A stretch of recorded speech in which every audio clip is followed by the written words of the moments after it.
On the day of the year's most talked-about wedding, a millionaire sends an unusual invitation to the ex he abandoned in the past. She shows up unexpectedly at the ceremony, accompanied by 3 enigmatic children no one expected to see. When their eyes meet at the altar, a revelation explodes at the heart of the event, silencing all those present. If this story interested you, don't forget to subscribe to our channel and tell us which city you're watching from. We'll continue. Promise this will be the best story you'll ever hear in your life. The sun was setting on the horizon, painting the New York sky with orange hues, while Richard Mitchell observed the city from his office high up on Madison Avenue. At 38, he was the face behind RM Tech, one of the largest technology companies in America. In his hands, he held the invitation to his own wedding with Elizabeth Anderson, heiress to one of the country's largest media conglomerates. A smile of satisfaction formed on his face as he thought about how his life had changed in the last 10 years. From a young programmer with ambitious dreams to one of the most powerful men in the American tech market. He had everything he'd ever dreamed of: power, money, recognition, and now he was about to marry a woman who perfectly complemented his public image. Mr. Mitchell, the guest list for final review. The voice of Victoria Campbell, his executive assistant and longtime mentor, interrupted his thoughts. "Thank you, Victoria. Any pending issues?"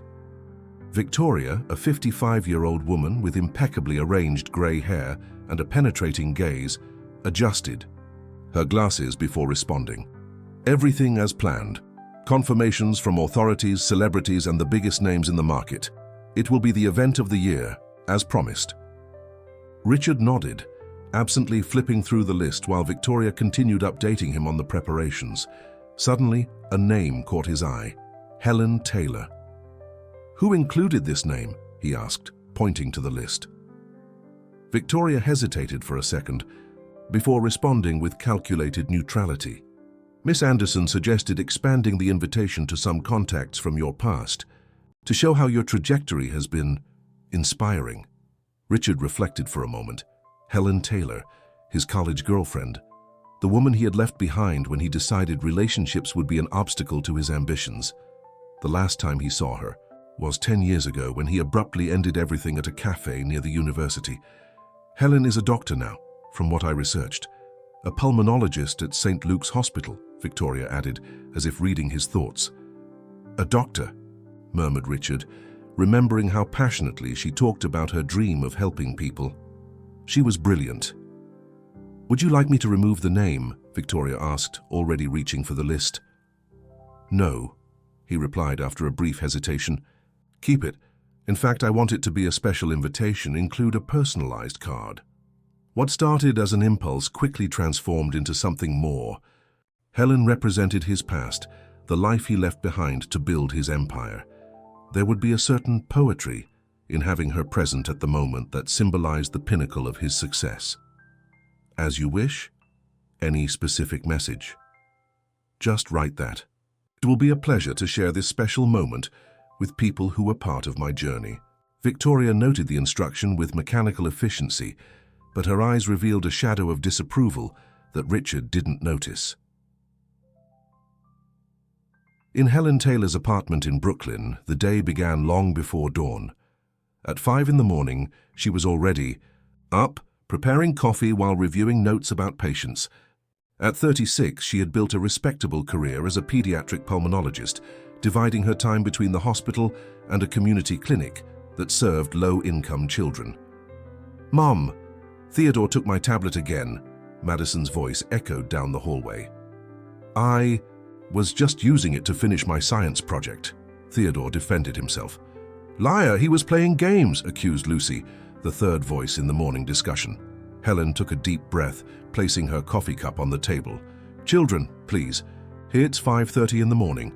Let's respect those who might still be sleeping in the building." The triplets, having just turned 9, entered the kitchen with various expressions of indignation. Theodore, the most analytical, carried the tablet protectively against his chest.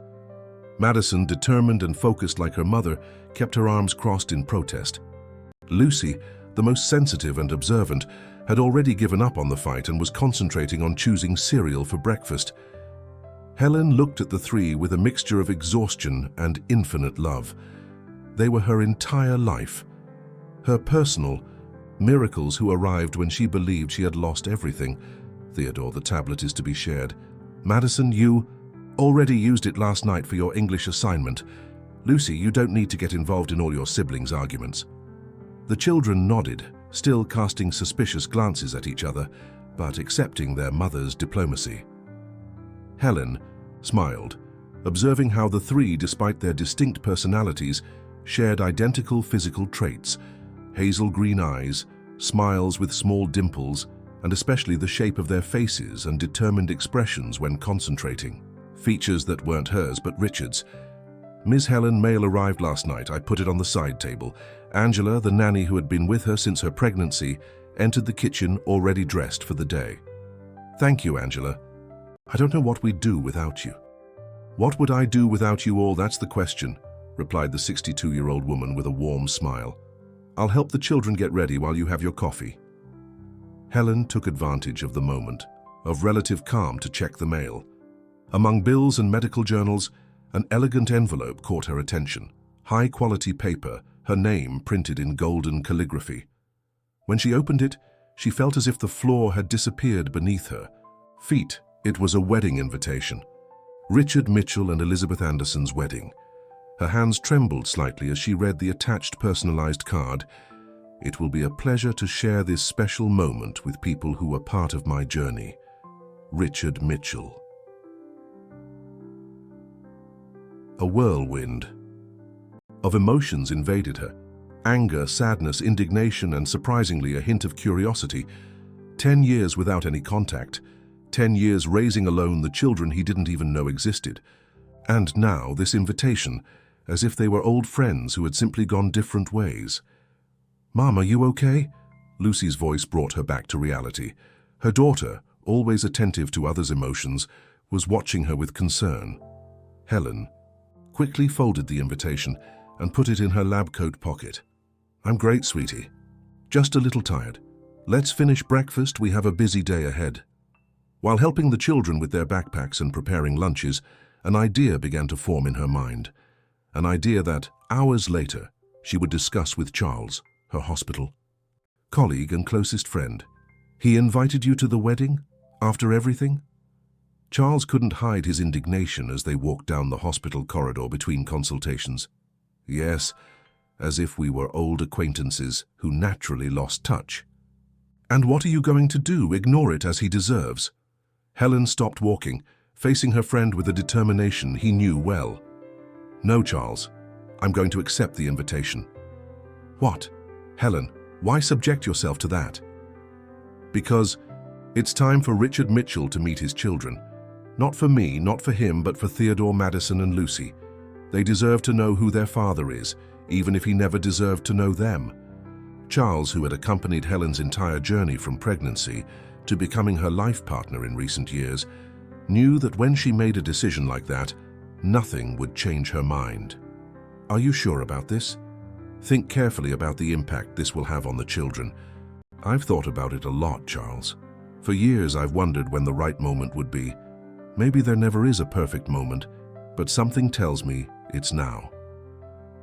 At the end of that day, while watching the triplets doing homework at the living room table, Helen made her final decision. She picked up her phone and typed a brief message confirming attendance at the wedding for 4 people. The weeks leading up to the wedding passed quickly for Richard, between board meetings, interviews for business magazines, and suit fittings.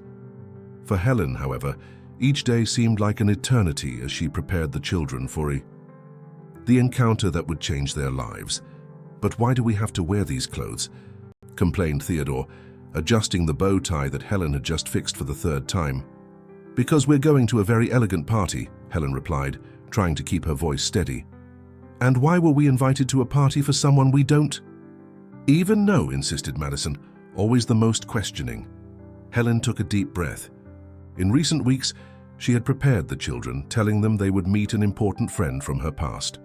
She didn't mention that this friend was, in fact, their father. She decided she would first observe how Richard would react upon seeing them before revealing anything to the children. As I explained, Richard was my college classmate. We were close. And now he's getting married. Lucy, who was adjusting the bow on her navy blue dress, looked directly at her mother with that sharp perception that always surprised Helen. "You're nervous, Mum. Your eyes look different." Helen smiled, caressing her daughter's face. "I am a little. It's been a long time since I've seen Richard." "Isn't Dr. Charles coming?" asked Theodore. "Not this time, but he'll pick us up afterward." Charles had insisted on driving them to the event and picking them up afterward. As an on-call doctor, he couldn't stay, but he made a point of showing his support. Over the past 6 years, he had become a constant presence in their lives, first as Helen's friend, then as a father figure for the children, and for the past 2 years as her partner. The car that would take them to the event at one of News, York's most luxurious hotels, was already waiting at the building's entrance. Helen adjusted the emerald green dress she had carefully chosen, elegant but not excessive. Her brown hair, normally tied in a practical bun for work, now fell in soft waves over her shoulders. "You all look beautiful," she said, looking proudly at the triplets, identical in their formal attire. "Remember what we talked about? Impeccable. Behavior, don't leave my side, and no running or yelling," the three completed in unison, with smiles revealing they had heard this many times before. In the car, while the children animatedly discussed what a millionaire's wedding would be like, Helen mentally reviewed all possible scenarios. Part of her still questioned whether she was doing the right thing, if she wasn't using the children as instruments of revenge. But another part, deeper, knew it was a matter of justice, not just for her who had faced years of difficulties alone, but mainly for the 3 little ones who deserved to know their origins. The ceremony would be held in the hotel gardens, followed by a reception in the main hall. When they arrived, the place was already filled with elegantly dressed guests, strategically positioned press cameras, and reinforced security. "Wow, it's like a movie," exclaimed Lucy, looking in wonder at the flower arrangements decorating the path. Helen felt her stomach knot as she presented the invitation at the entrance. It was real. She was about to enter the wedding of the man she once loved, bringing the children he never knew. "Dr. Taylor, this way, please." An usher guided them to their seats for the ceremony, not very close to the altar, but with a privileged view. As they settled in, Helen noticed curious glances from some guests, probably intrigued by the presence of the 3 identical children. The triplets, meanwhile, looked at everything in fascination, discreetly pointing out celebrities they recognized. On the other side of the garden, in a private room, Richard adjusted his tie in front of the mirror. He felt strangely restless, which he attributed to the magnitude of the event. His mind, normally focused and analytical, seemed scattered. "The first guests have arrived," Victoria informed, entering the room, "including some of your personal contacts." "Did Helen come?" The question escaped before he could contain it. Victoria studied him for a moment before answering. "Yes, and she's not alone." Richard raised an eyebrow, curious. "I imagine she brought a companion." "Actually, she brought 3 children." Richard felt a pang of surprise, followed by a relief he couldn't explain. So Helen had moved on, built a family. "Great. I hope she feels comfortable." He turned his attention back to the mirror, trying to push away the thought of Helen with another man with children. Why did that bother him? It was exactly what he expected, what was natural after so many years. The ceremony began punctually. Richard took his place at the altar, impeccable in his Italian suit, his face composed in an expression of serene satisfaction that hid the internal agitation. The music started, and all eyes turned to the entrance, where Elizabeth emerged stunning in her French designer dress. Helen felt a strange disconnection as she watched the ceremony. It was like watching a movie, something distant and unreal. Her eyes occasionally sought out the children, making sure they were okay, and then returned to Richard, studying his expressions, his gestures, looking for traits in him that she saw daily in her children. It was during the vows that something unexpected happened. Elizabeth, who was speaking in a clear and confident voice, stopped abruptly, looking at a point beyond Richard. Her face visibly paled. "Elizabeth?" Richard murmured, confused by the interruption. The bride ignored him, her eyes now fixed on something among the audience. Richard followed her gaze and found what had captured her attention. 3 children of about 9 years old, sitting next to Helen. 3 almost identical faces that, even at a distance, provoked a strange feeling of familiarity in him. Elizabeth turned to Richard, her face now a mask of controlled fury. "Did you know about this?" she whispered through clenched teeth. "About what?" Richard asked, genuinely confused. "Don't insult my intelligence." Elizabeth took a tablet from a bag strategically positioned next to the altar. "I received this anonymously an hour ago. I intended to confront you after the ceremony, but now that I've seen them in person..." She handed the tablet to Richard. On the screen, a series of documents. Birth certificates for Theodore, Madison, and Lucy Taylor, all dated 9 years ago. Mother, Helen Taylor. Father, not declared. These were followed by old emails from Helen to Richard, never answered. Attempts at contact, requests for meetings, all dated 10 years ago. The last document was a detailed analysis comparing recent photos of the children with photos of Richard, at the same age. The resemblance was unquestionable. Richard felt the world spin around him. His eyes moved from the tablet to the children in the audience and then to Helen, who was watching him intensely. At that moment, everything made sense. The accepted invitation, the presence of the children, Helen's look, part challenge, part expectation. "I didn't know," he managed to say, his voice barely audible. "Well, we all know now," replied Elizabeth, raising her voice so that the closest guests could hear. "You hid your bastard children for a decade and decided my wedding would be the perfect place to reveal them." A murmur of shock ran through the garden. Phones were raised, photographing the moment. Helen immediately stood up, protectively placing herself in front of the children, who looked confused at the commotion. "Mom, what's happening?" asked Madison, holding Helen's hand tightly. "We're leaving," Helen replied, gathering the 3. "It was a mistake to come here." But it was too late. Richard had descended from the altar and was walking toward them, his face pale, his eyes fixed on the children. Behind him, Elizabeth was furiously arguing with her family, while the guests were divided between observing the drama at the altar and the man determinedly advancing down the central aisle. "Helen," Richard stopped a few steps from them, his voice betraying emotion he rarely showed. "Are they?" "Yes," Helen replied simply. "Your children." The children looked from their mother's face to the stranger in front of them, slowly understanding the meaning of those words. "Dad?" The word came out as a question from Lucy's lips, the most intuitive of the 3. Richard felt as if he'd been punched. That single word, loaded with so many possibilities and responsibilities, hit him with a force that no business or contract ever had. Before he could respond, chaos completely broke out. Elizabeth had left the altar, reporters covering. The event were advancing toward them, and security guards were trying to control the situation. Amid all this, Helen managed to take the children outside, only to find Charles anxiously waiting in the car. "I saw the beginning of the confusion from afar. I had a bad feeling," he explained, helping them into the vehicle. As the car pulled away, Helen looked back. Richard was standing in the middle of the garden, alone amid the tumult, watching them leave. Their eyes met for a brief moment, and she saw in them something she never imagined seeing: pain, confusion, and a silent plea that she wasn't ready to answer. The days following the wedding disaster were a whirlwind. The story of the tech magnate, his secret children, and the ruined wedding dominated headlines, gossip programs, and social media trends. For Richard, the world he had built so carefully was crumbling around him. For Helen, the protection she had created around her children had been brutally broken.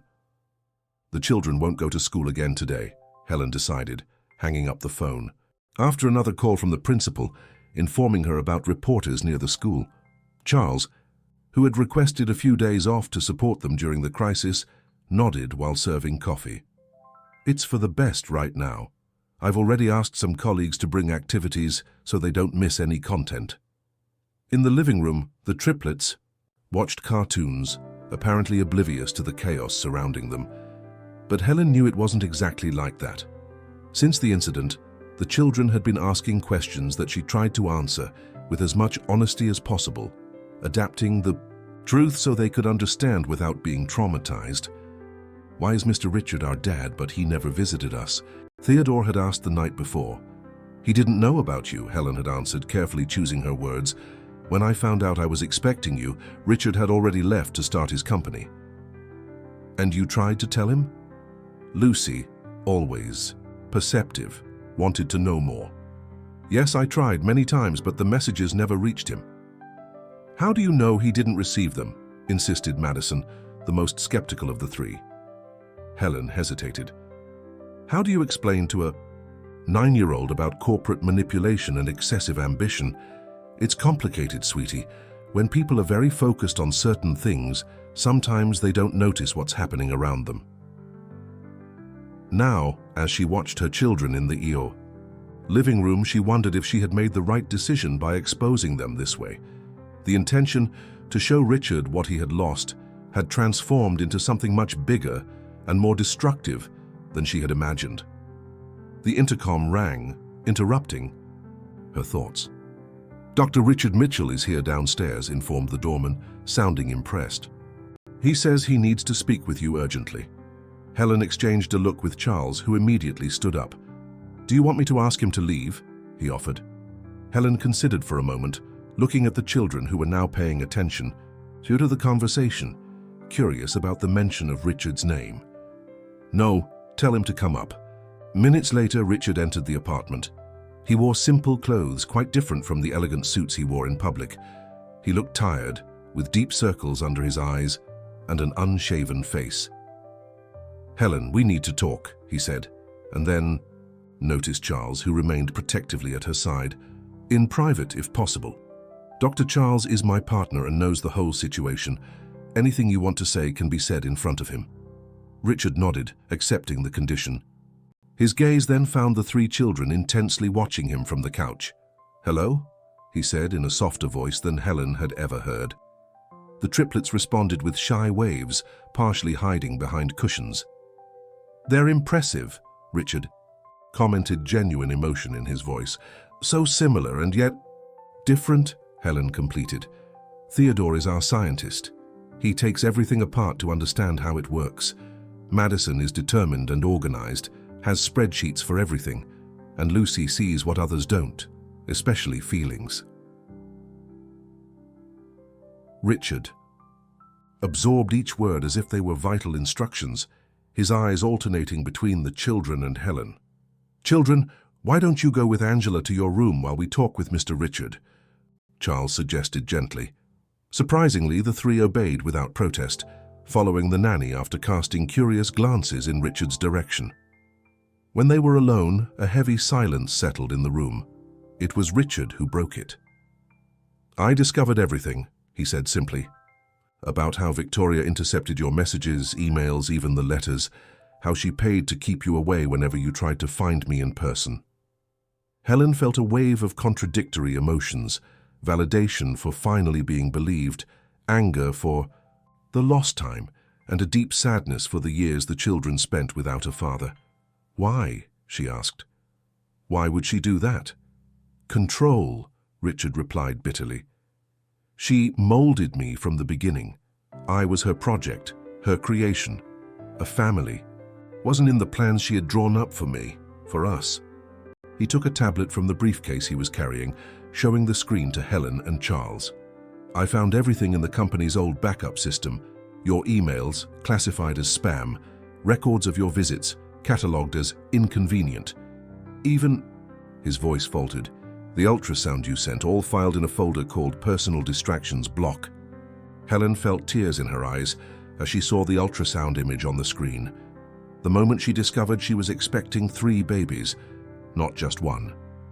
The memory of that day, of the simultaneous fear and joy, of the hope that Richard, upon learning, would return to share that journey, still hurt like an open wound.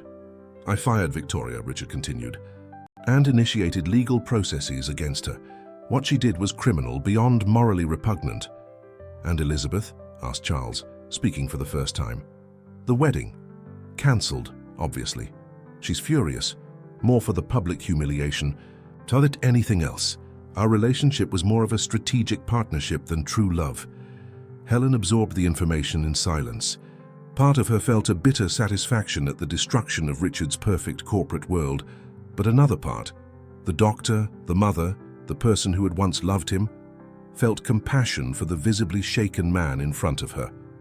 "What do you want, Richard?" she finally asked. "Why are you here?" He took a deep breath before answering. "I want to meet my children. I want to be part of their lives, if you'll allow it. I know I don't deserve it, that I have no right after so many years absent, even if involuntarily, but I need to try." Helen and Charles exchanged glances. They had discussed this possibility exhaustively in recent days, anticipating that Richard would eventually appear. "It's not that simple," said Helen. "They're not toys or trophies that you can display to clean up your public image." "That's not what I want," protested Richard. "After seeing those birth certificates, the photos, and especially after seeing them in person, something changed in me. It's hard to explain." "It's called parenthood," Charles commented dryly. "And it usually comes with diapers, sleepless nights, and constant worries, not just a sudden feeling of connection."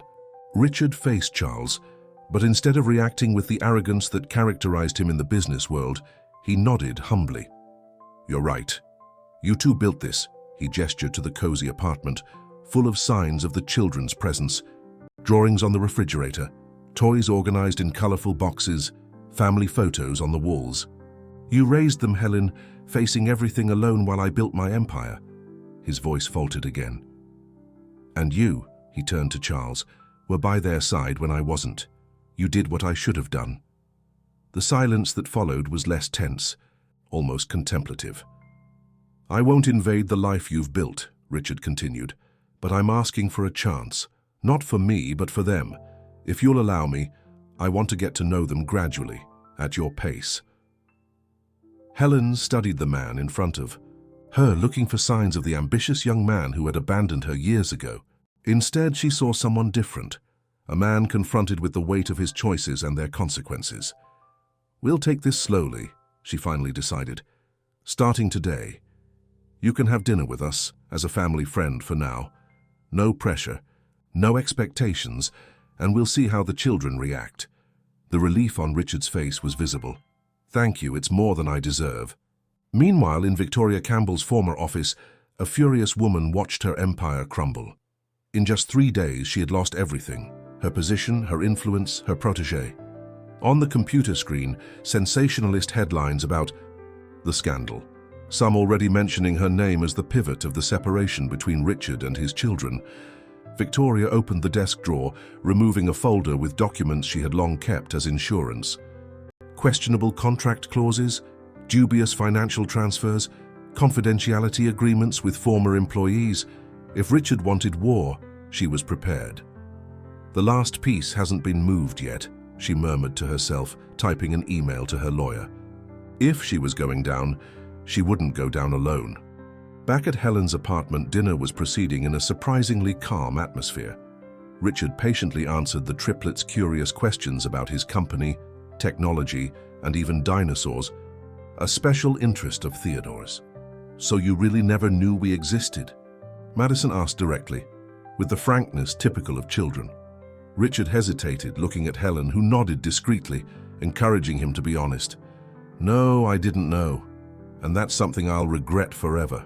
I missed so many important moments with you. Like our 7th birthday when we got a telescope," commented Theodore. "Or when I broke my arm falling from a tree," added Lucy. "Or when Mum got sick and we had to live with Uncle Charles for 2 weeks," completed Madison. Each example was like a small stab for Richard, reminders of all the moments he never experienced, of all the times he wasn't there when the children needed him. Helen observed the interaction with mixed feelings. It was strange to see Richard there, sitting at the table she shared with Charles and the children almost every night. Even stranger was to notice how the triplets seemed to accept his presence naturally, fascinated by the man who, just a few days before, they discovered was their biological father. Charles remained present but discreet, allowing the interaction to flow naturally. His eyes occasionally met Helen's, conveying silent support.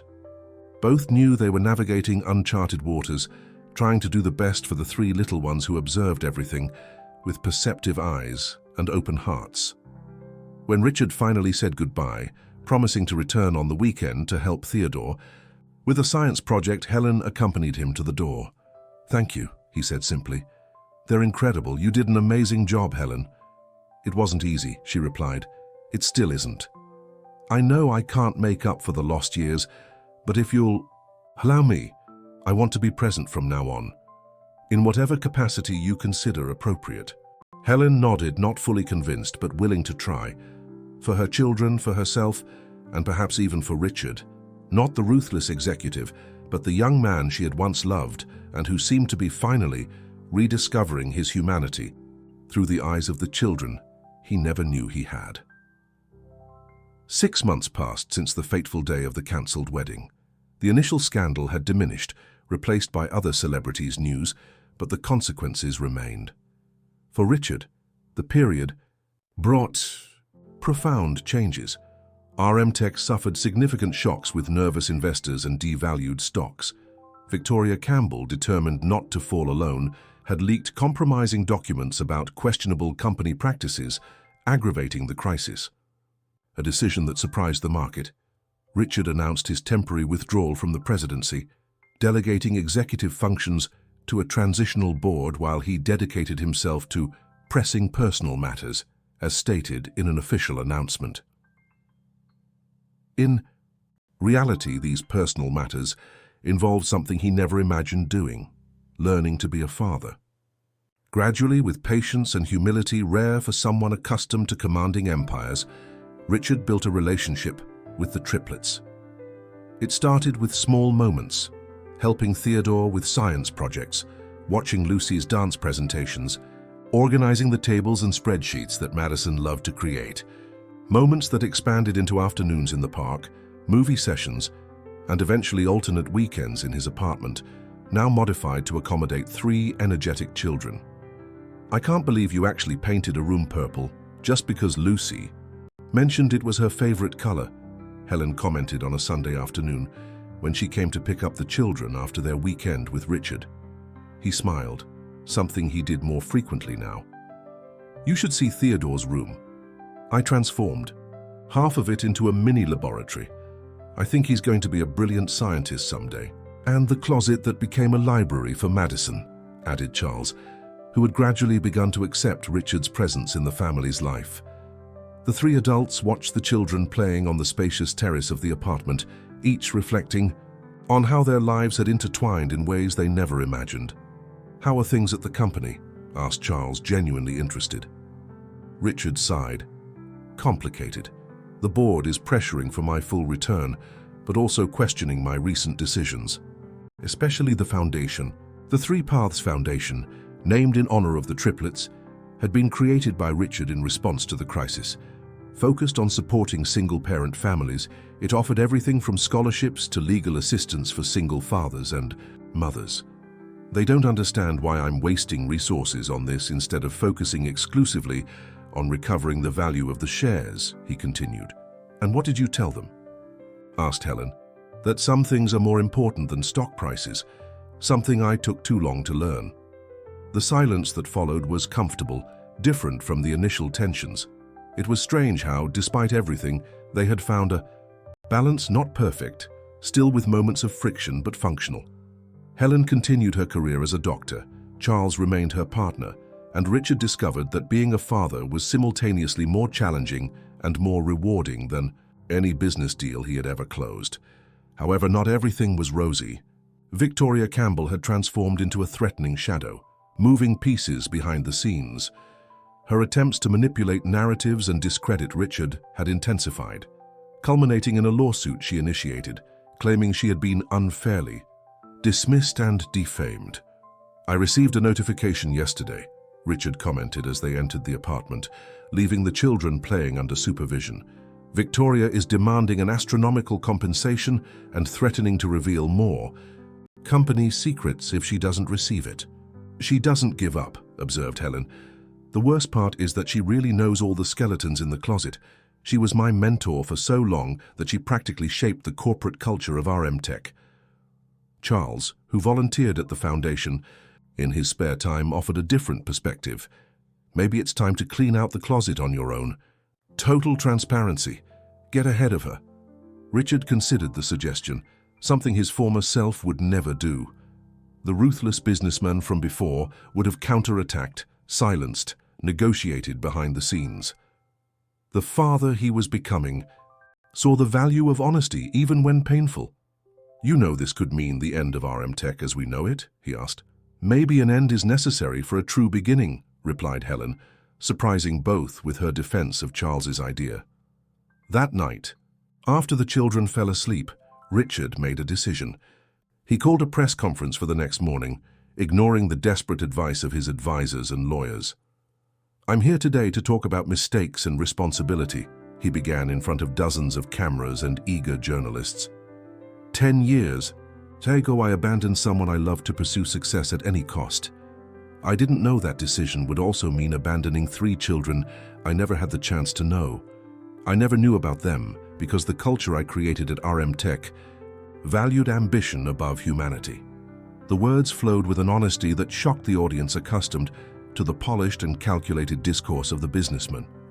The same culture allowed practices that, while mostly legal, weren't always ethical. I'm here to take responsibility for that too. In the next few minutes, Richard detailed various questionable company practices, from aggressive market strategies to internal policies that prioritized results over employee well-being. He concluded by announcing a complete restructuring, new codes of conduct, and surprisingly his permanent resignation as CEO. "I will continue as a shareholder and board member, but my focus now is the 3 Paths Foundation and, most importantly, my family, those who have been absent from my life for too long." The reaction was immediate. Stocks plummeted, analysts predicted the end of the company, and social media exploded with divided opinions. Victoria Campbell appeared on interview programs, trying to pose as a victim, but her narrative met resistance in the face of Richard's transparency. At home, while watching the repercussions on television, Helen couldn't hide her admiration. "That was brave, or insane," added Richard with a tired smile. "The board is in panic. Half the investors want my head." "And the other half?" asked Charles. "Surprisingly, some are supporting it. They say it's an opportunity to rebuild the company on more solid foundations. We'll see." Weeks turned into months. RM Tech survived, smaller but stronger, with a new direction and purpose. Victoria Campbell, confronted with evidence of her own manipulations brought to light by Richard's transparency, saw her lawsuit crumble. Without support, influence, or resources, she gradually faded from the scene, a shadow finally dissipating. For Richard, the transformation was profound. The luxurious office in the corporate penthouse was replaced by a more modest space at the foundation's headquarters. His time was now divided between social projects and family commitments, school meetings, swimming lessons, medical appointments. In his new office, instead of awards and certificates, photos of the children decorated the walls. On a Sunday afternoon, almost a year after the fateful cancelled wedding, Richard watched the triplets playing in the park. Helen and Charles had gone to get ice cream, leaving him alone with the children for a few minutes. "Dad, look what I can do," called Theodore, precariously balancing on one of the playground equipment. The word still caused intense emotion in Richard. Dad, a title he hadn't earned, but now fought daily to deserve. "Be careful not to fall," he replied, instinctively moving closer to offer support if necessary. Lucy joined them, watching her brother with her usual perceptiveness. "You look happy today," she commented, looking at Richard with those eyes that seemed to see beyond appearances. "I am," he confirmed, surprised by the simplicity and truth of the answer. "Happier than when you were just the company owner?" asked Madison, always direct, joining the conversation. Richard considered the question with the seriousness he always dedicated to his children's inquiries. "Much happier. Before I had success, but I didn't have joy. I didn't know the difference until I met you." The children smiled, apparently satisfied with the answer, before returning to their play. For them, the family situation was already normal. They had a mother, a stepfather they loved, and now a father who, despite past mistakes, genuinely strived to be present. Helen and Charles returned with the ice cream, and Richard observed the family scene with a feeling of gratitude he had never experienced in years of business achievements. It wasn't the conventional family that society idealized, but it was authentic, built on difficult truths and genuine forgiveness. "What are you thinking about?" asked Helen, noticing his contemplative look. "About how life takes unexpected turns," replied Richard. "A year ago, I was about to get married out of convenience and pride. I invited you to show off my success and ended up discovering what really matters." Helen smiled, the resentment of the first months replaced by a quiet acceptance of the new reality. "The children are the best of both of us," she commented. "They have your determination and my empathy. I hope they inherit more of the qualities than the flaws." "With you two as examples, I'm sure they will," added Charles, who had surprisingly developed a relationship of mutual respect with Richard. As they watched the triplets running through the park, each with their unique personality, but united by invisible bonds, the three adults shared the same unexpressed thought, that families are not defined by conventions or expectations, but by love and daily commitment. For Richard, the most valuable lesson didn't come from Harvard, nor from the years building a technology empire, but from three children who taught him the meaning of priorities.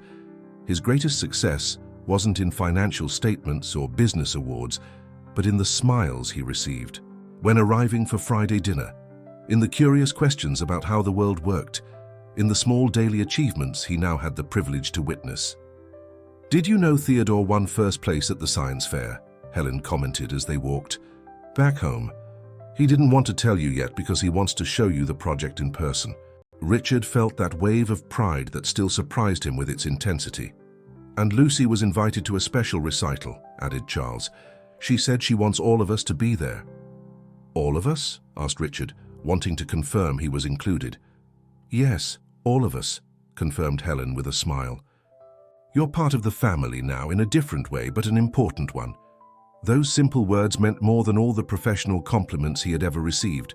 Part of the family, not as the center, not as the commander, but as an essential element of a larger constellation.